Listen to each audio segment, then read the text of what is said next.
Hey guys, hey, welcome to the neighborhood. Sophia Brings Light is the name of the channel, and on this channel, I just consider it like my video grimoire where I am sharing things basically that I'm thinking about, some of the things that I do, what I'm reading. It's my witchy life, my witchy practice, as it were, documented on video. Um, and I enjoy it. Now, I'm going to be honest. If you have joined my channel, you will see I don't have videos every week, though at some point that will be the goal, but it is not right now. I have something, I bring something when I have something. And if I don't have anything or life be lifing, you won't see a video in here. But I would like you to share, like, comment if there is something that I've said or something you want to expound on or just something you want to say. I so appreciate that. Well, I didn't want the month to end without me doing something that, honored Black History Month, because our country is trying to basically erase Black history to me. Our president, I won't say our country, our president, let's put it right where it is. And that regime, the whole regime. I won't even put it all on him, it's the whole regime. But for people of color, it is our responsibility to preserve our history, however that is or however that looks to you. And so I say they can't take away what we preserve, or what we learn, what we continue, what we seek to know about our history, and what we pass down. I'm just saying, as people of color, make sure that you are teaching your children and your grandchildren their history, that they come from kings and queens, that our ancestors were not barbaric, but well civilized and great in art and culture, like we still are. And we have to stand strong about our history, just like I encourage anybody else to stand strong and know the history of your people. And so I just didn't want the month to end with me not honoring someone from my history, one of my ancestors, probably a literary ancestor, not a true, not related to me. And that is Zora Neale Hurston. And I just feel like she was, in her day, such a forerunner with things, just with her writing. And she was an anthropologist. And she practiced obeah and hoodoo, and she often wrote about it in her books. I am reading one of her books. Well, actually, I'm reading 3 of her books. I found this on Thrift Books, where it has 3 of one, I guess, really her most popular books. So she wrote more, no doubt. But this book has Jonah's Gourd Vine, which that's the one I'm reading now and almost completed. Then it's Mules and Men, which I have read in the past, but going to read again because it's all in one in this book. And Their Eyes Were Watching God. I have not read that one. So when I read this, complete this book, and I'll show a picture of it a little bit later, you will see that there's 3 books in one. Now, at the back of the book, it goes through some of her history in chronological order. So I just want to go through that also. She was born on January 7th, 1891 in Eatonville, Florida, the 5th of 8 children to John Hurston, a carpenter and Baptist preacher, and Lucy Potts Hurston, a former school teacher, which is really fun because really the first book, Jonah's Gourd, I guess I just realized that was a lot about her own family. She attended Morgan Academy in Baltimore in 1917 and completed high school requirements in 1918. She worked as a waitress in a nightclub. She attended Howard's Prep School in Washington, D.C. from 18 to 19. Then she went to Howard University and received an associate degree in 1920. She published her first story, John Redding Goes to Sea, in about 1921. 1924, she published Drenched in Light, a short story in Opportunity. She kind of published a lot of short stories and articles with different things in different publications. In 1927, I'm kind of going through because this goes through an extended history. She attended Barnard College, studying anthropology with Franz Boas. She began field work for Boas in Harlem. And the thing about her and her studying anthropology, she really wanted to study her people and their habits and how things work. And as far as hoodoo and Obia, she like really got into it. And in I think she joined some voodoo groups and everything, like not just watched, but actually participated. In 1926, John Redding Goes to Sea. Organized Fire, that was something she did with Langston Hughes and Wallace Sturman.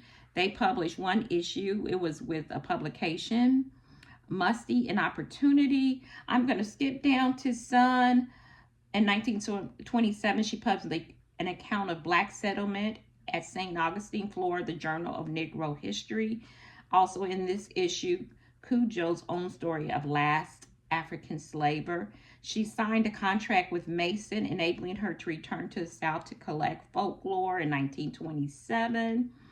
1928, she and Sheen, he was one of the ones that kind of helped with that. They broke off. 28, she published How It Feels to Be Colored, to Be a Colored Me in World Tomorrow. She just did so much. In 1931, she published Hoodoo in America in the Journal of American Folklore. Oh, she married a Sheen and they broke off. And, you know, sometimes you break off and get together. And then in 1931, she divorces him. She wrote some stage and theatrical, one called The Great Day. It was performed on January 10th in 1932. 1933, she wrote The Fiery Chariot. I mean, it's just so much stuff in here. In 1934, she goes to Bethune-Cookman, which Miss Bethune-Cookman had a college, to establish a school of dramatic arts based on pure Negro expression. In 1934, she published Jonah's Gourd Vine, originally titled Big Niger. It's a book of the month in a book club. Published Fire and Cloud. I mean, she makes an attempt to get her PhD in anthropology at Columbia University. That didn't work out so well, but hey, she did a lot. In 1935, she had published Mules and Men. I mean, the history is so vast of things. In February of 1938, she writes Tell My Horse. It's published the same year. She does other publications. It's just a lot in here, so I'm not going to go through every run. And then you go on to, she in the 50s, she talked about a Negro voter size up Taft in the Saturday Evening Post. So she was an activist also. In 1956, she received an award for education and human relations at Bethune-Cookman College. 1956, she worked as a librarian for the Patrick Air Force Base in Florida. She wrote a column on hoodoo and black magic for the Fort Pierce Chronicle. So she wrote about hoodoo and these things. She participated. She wrote about them in her book. As a matter of fact, I'm going to read a passage of some of the things. So in 1960, she dies in the St. Lucie County Welfare Home she had hypertensive heart disease, buried in an unmarked grave in the Garden of Heavenly Rest at Fort Pierce. And then in 1973, Alice Walker, the famous author, discovered and marks Hurston's grave because she died in an unmarked grave. But Alice Walker discovered it and marked it.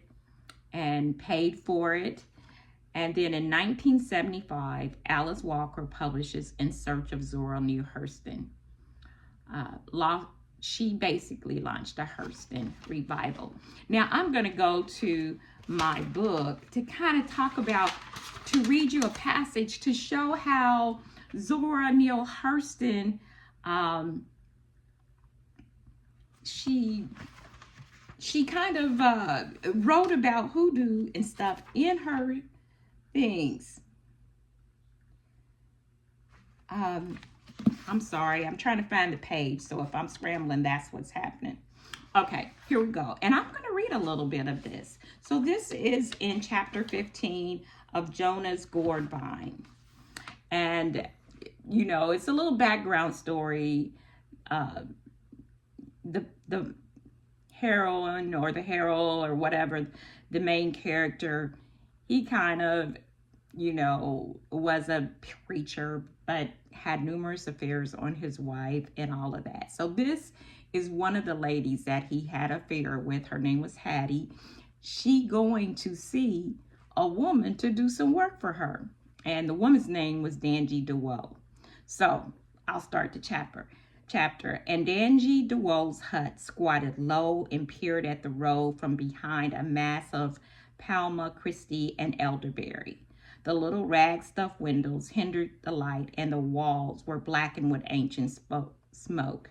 She had thrown several stalks of dried rabbit tobacco on the fire for power, and sat with her wrinkled old face pursed up like a black fist, watching the flames.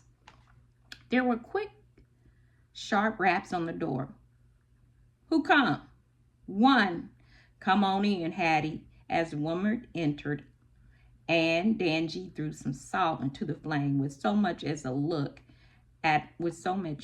not even a look at her visitor. "Knowed you be back. Sit down." Hattie sat a moment impatiently, and then she anxiously looked at Danji and said, "He ain't been." "He will." "Such things that takes time.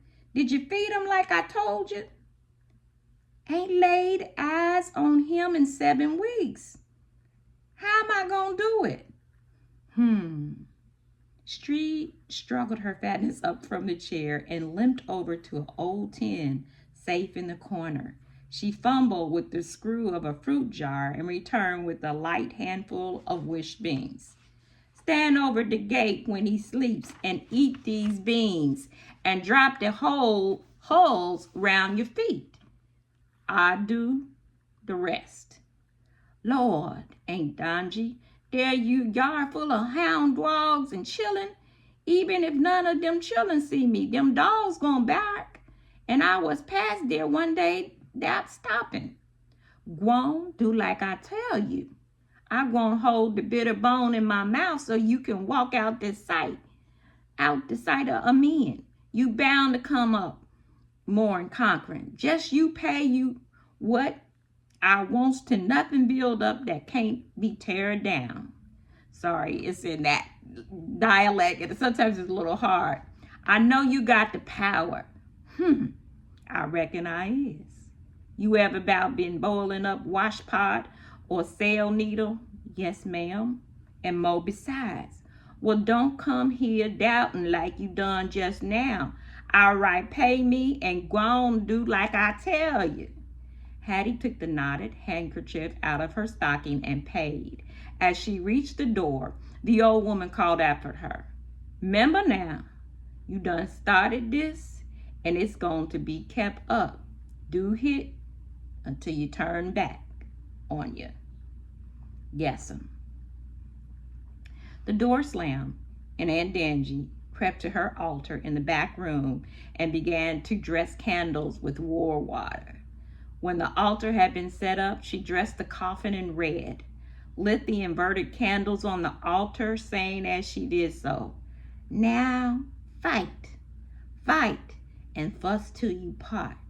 When all was done at the altar, she rubbed her hands and forehead with her war powder, put the cat bone in her mouth, and laid herself down in the red coffin facing the altar and went into the spirit. And in the next chapter, it kind of talks how the man's wife got really ill. And I won't give too much more away. But you can see how she incorporated magic into her books and how they worked it in the old days. Now, I didn't do the dialect the way that I could. It's kind of difficult sometimes for me to read in that dialect, but the book is so profound, and some of the others that I have read about the history, and it really is our history. So my tribute is to Zora Neale Hurston and her anthropological greatness and her study of her people and sharing our full history, even our magic. Awesome. Talk to you soon.